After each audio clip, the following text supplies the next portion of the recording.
বিশ্ব শৰ্মা গোচৰ ৰুজু কৰাৰ হুংকাৰ দিলে মুখ্যমন্ত্ৰী হিমন্ত বিশ্ব শৰ্মাই SIT গঠন কৰি গোচৰ ৰুজু কৰাৰ হুংকাৰ দিছে মুখ্যমন্ত্ৰীগৰাকীয়ে কাইলৈ হ'বলগীয়া কেবিনেট বৈঠকতে এই ক্ষেত্ৰত সিদ্ধান্ত ল'ব পাৰে বিয়াৰ পিছতো গৌৰৱ গগৈ পত্নীয়ে পাকিস্তান ভ্ৰমণ কৰাৰ অভিযোগ আছে পাকিস্তানৰ এগৰাকী বিষয়াৰ সৈতে সাংসদ পত্নীয়ে দিল্লীলৈ অহাৰো অভিযোগ মুখ্যমন্ত্ৰীৰ এতিয়াও পাকিস্তানী উচ্চায়ুক্তৰ সৈতে বৈঠকত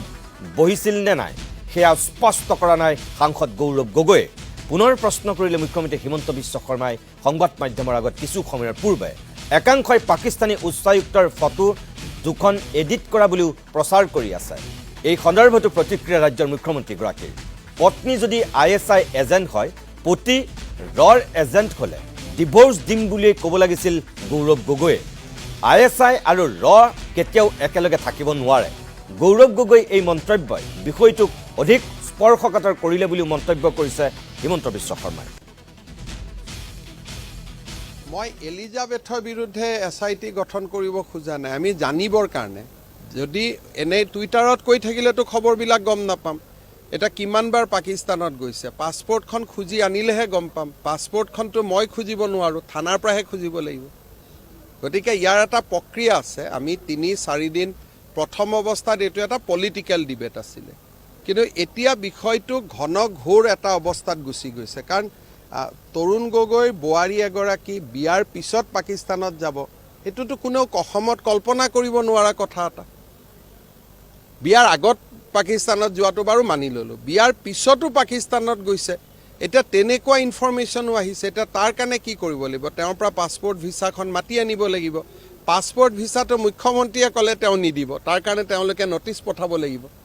এতিয়া ঘটনা ওলাইছে যে 2013 চনত পাকিস্তানৰ এজন উচ্চ পদস্থ সামৰিক বিষয়াৰ সৈতে এলিজাবেথ গগৈ পাকিস্তানৰ পৰা দিল্লীলৈকে আহিছিল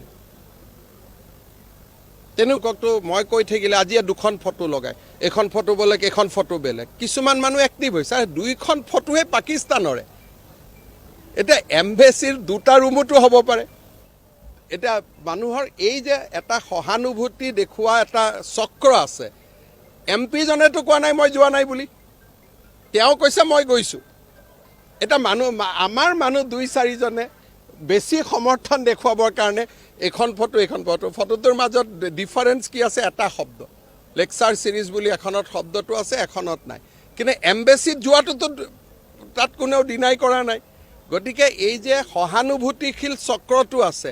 তেওঁলোককো আমিতো কাগজ পত্ৰ দি বুজাব লাগিব ন যে চক এখন ভিছাৰ কপি এখন পাছপৰ্টৰ কপি এইটো ষ্টাম্প হয় সেই খবৰখিনি লিগেলি আনিবৰ কাৰণে এতিয়া আমি কেছ এটা যদি ৰেজিষ্টাৰ নকৰোঁ আমি লিগেলি আনিব নোৱাৰোঁ সেইকাৰণে কালি গোটেই বিষয়টো কেবিনেটত চিৰিয়াছলি আমি আলোচনা কৰিম ISI ৰ কেনেকৈ একেলগে থাকিব বা এইটোতো বহুত ডেঞ্জাৰ কথা এজন যেতিয়া মানুহে ক'ব পাৰে যে মোৰ ৱাইফ ISI মই ৰ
সেইকাৰণে গৌৰৱ গগৈ কি ক'মনো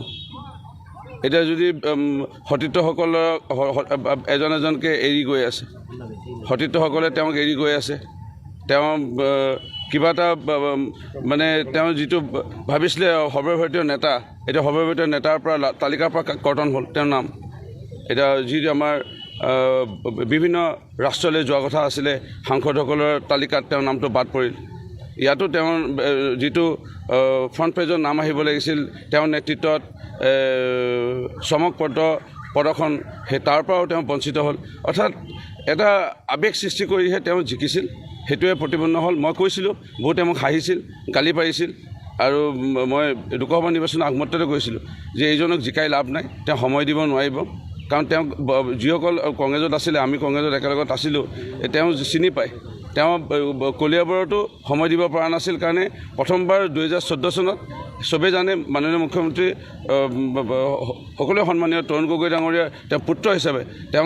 তেওঁক ৰাইজে জিকাইছিল কলিয়াবৰত, সকলোৱে জানে 2014 চনত। 2019 চনৰ বিষয়ে সকলোৱে জানে যে যিসমূহ খিলঞ্জীয়া মূলৰ লোক বা অসমীয়া মূলৰ লোক থকা সমষ্টি, আজি সৰুভটাৰে হওক, আজি গোলাঘাটে হওক, খুমটাই হওক, ডেৰগাঁও হওক, কলিয়াবৰ পৰ্যন্ত আজি 7টামান সমষ্টিৰ পৰা তেওঁ ভোটে নাপালে। তেওঁ হাৰিছে, ৰেকৰ্ড চক 2019 চনত। মাত্ৰ 2টা নে 3টা সমষ্টি, ৰূপহী, এই চামগুৰি, য'ত আমি সকলোৱে জানো কোনো মানে